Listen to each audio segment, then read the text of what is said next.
আসসালামু আলাইকুম। স্বপন আর হৃদয় একই ক্লাসে পড়তো।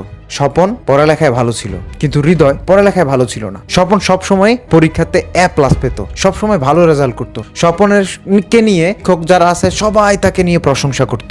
আর হৃদয় পড়াশোনায় খুব খারাপ ছিল, ভালোভাবে লেখাপড়া পারতো না, সব বিষয়ে খালি গোল্লা মারতো, ফেল যাইতো সব বিষয়। তারপর হৃদয় তো পড়ালেখা ছেড়ে দিছে, ক্লাস 9 বা 8-এ পরীক্ষা দেওয়ার পরে হৃদয় পড়ালেখা ছেড়ে দিছে, তারপর কাজে চলে যায়। আর স্বপন এদিকে ভালো পড়াশোনা পারে। স্বপন পড়ালেখায় করতে করতে করতে করতে ইউনিভার্সিটি লেভেলে চলে যায় এবং অনার্স পাস করে পড়ালেখা থেকে বের হয়ে স্বপন চাকরির জন্য এদিক সেদিক ছুটতে থাকে। ভালো একটা চাকরি স্বপন খুঁজে পাচ্ছে না। চাকরি পেলেও কম বেতন, 20,000 টাকা, 15,000 টাকা, 25, এরকম হয় না। হলে চাকরি ভালো হয় না, যেমন 15 থেকে 20,000 টাকা চাকরি। এত বছর ধরে পড়ালেখা করছে। তারপর হৃদয় কি করছে? হৃদয় যখন ক্লাস 8-এ থাকতে পড়াশোনা ছেড়ে দিছে, 9-এর বছর ও গেছে বিদেশে কাজ শিখে, দুবাইতে চলে গেছে। দুবাইতে যাওয়ার পরে হৃদয় প্রথম দিকে কোম্পানিতে ছিল, তারপর হৃদয় একটা নিজের কোম্পানি সেট আপ করে মোটামুটি ভালো অঙ্কের টাকা হৃদয় ইনকাম করেছে। এবং এত ইনকাম করেছে, সে বাড়িতে একটা বিল্ডিং করেছে, এরপরে জায়গা জমিন কিনেছে। মোটামুটি তার ছোট্ট বয়সে লাইফ সেটেল হয়ে গেছে, মানে মোটামুটি। তো হৃদয় বিদেশ থেকে ছুটিতে আসছে, 6-7 বছর পরে ছুটিতে আসছে। আর স্বপনের সাথে দেখা হয়। স্বপনের সাথে দেখা হলে স্বপনকে হৃদয় সবকিছু বলে যে আমি এখানে জায়গা কিনেছি, ওইখানে মার্কেট করেছি, আমি আমার বাড়ি করেছি, সবকিছু মোটামুটি সেট। স্বপন তখন চিন্তায় পড়ে গেল যে হৃদয় একই ক্লাসে পড়তাম, হৃদয় পড়াশোনায় ভালো পারতো না, সবসময় গোল্লা মারতো, আর আমি A+ পেতাম। আমার সবগুলা বিষয়ে A+ পাইছি, আমি সব পরীক্ষাতে আমি পাস করেছি, এত কষ্ট করে পড়াশোনা করছি।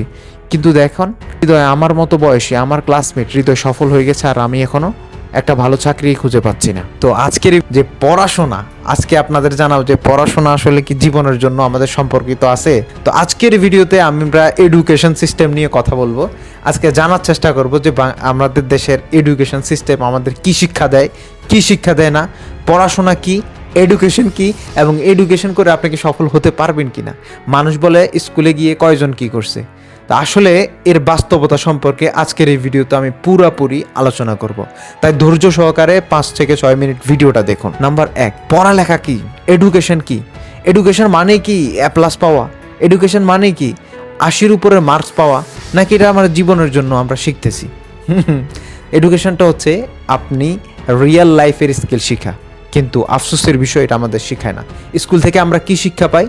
গণিত, বাংলা, ইংরেজি, বিজ্ঞান, ইতিহাস, পাতিহাস, বিভিন্ন বিষয় আমাদেরকে শিখায়। প্রায় 14টা বিষয় আমরা শিখি, কিন্তু আমাদের শিখায় না business skill, business set up, real life skill, money management, এগুলো আমাদের শিখায় না। ভিডিও এডিটিং শিখায় না, তারপর হচ্ছে প্রোগ্রামিং শিখায় না, হাতে কলমের ডিজিটাল স্কিল শিখায় না, কম্পিউটার স্কিল শিখায় না। কিন্তু দেখেন, আমাদের মতো বয়সে মাত্র 9-10-এ পরে বিশ্বের যতগুলো উন্নত দেশ আছে, জাপান, চায়নার দিকে তাকান, তারা ক্লাস 9-10-এর বাচ্চারা এত পরিমাণ শিক্ষিত, তারা কিন্তু বইয়ের শিক্ষায় না, তারা গল্প পড়ছে না, রবীন্দ্রনাথ, বঙ্গবন্ধু, ইতিহাস, পাতিহাস, এত কিছু পড়তেছে না, কিন্তু বিশ্ব চিন্তা করতেছে 2050 সালে কি হবে। আমরা 1900 সালে পড়ে রয়েছি, আর বিশ্ব চিন্তা করতেছে ফিউচারের। আমরা ফিউচার শিখতেছি না, আমরা এই শিক্ষা দিয়ে আমাদের কি হবে।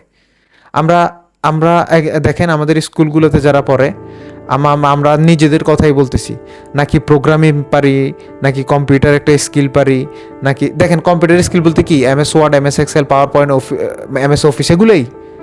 আমরা এগুলোর ব্যবহার পর্যন্ত জানি না, কিন্তু চীন জাপানের পোলাপানি এরকম একটা মাস্টার কপি সফটওয়্যার অ্যাপস তৈরি করে ফেলছে। আপনি দেখেন, একটা ক্লাস 10-এর বাচ্চাকে আপনি যদি একটা ক্যামেরা দেন, চালাইতে পারবে না, একটা কম্পিউটার দেন, বলে যে এটা প্রোগ্রামিং করে দাও, পারবে না। তো এই আমাদের যে ডিজিটাল স্কিল, তো আমরা কিচ্ছুই শিখতেছি না। তো এই যে এডুকেশন সিস্টেমটা, আমি বলতেছি না খারাপ, এডুকেশন সিস্টেম সম্পর্কে আজকে আমরা আরও বিস্তারিত জানবো। চলুন।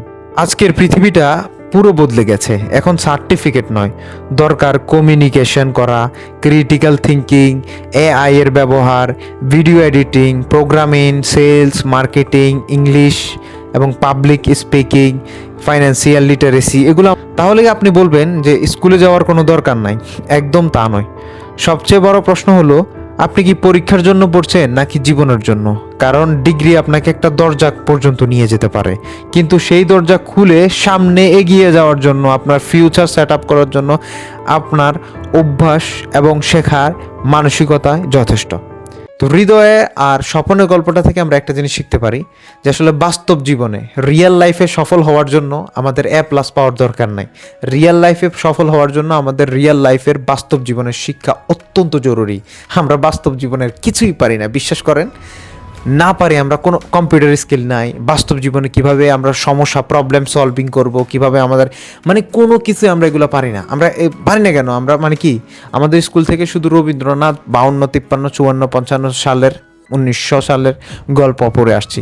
আসলে এই গল্পগুলো আমাদের জীবনের সাথে কোনো সম্পর্ক রাখে না, কিন্তু আফসোসের বিষয় এটা পরিবর্তনের করার দরকার।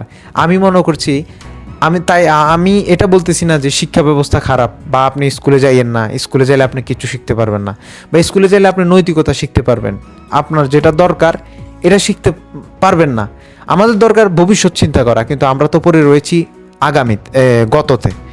তাই আমি বলতেছি যে স্কুলে না যাওয়ার জন্য এরকম কিছু আমি বলতেছি না। আমি বলতেছি যে কি স্কুল থেকে কি আমাদেরকে ফিউচারের কিছু শেখানো হোক, AI শেখানো হোক, বিশ্ব কীভাবে ট্যাক্কর দিব, মোকাবেলা করতে হবে, ডিজিটাল স্কিল, এগুলো শিক্ষা দেওয়া হোক। তো শিক্ষা ব্যবস্থাকে খারাপ বলতেছি না, শিক্ষা আমাদের জন্য অত্যন্ত দরকারি।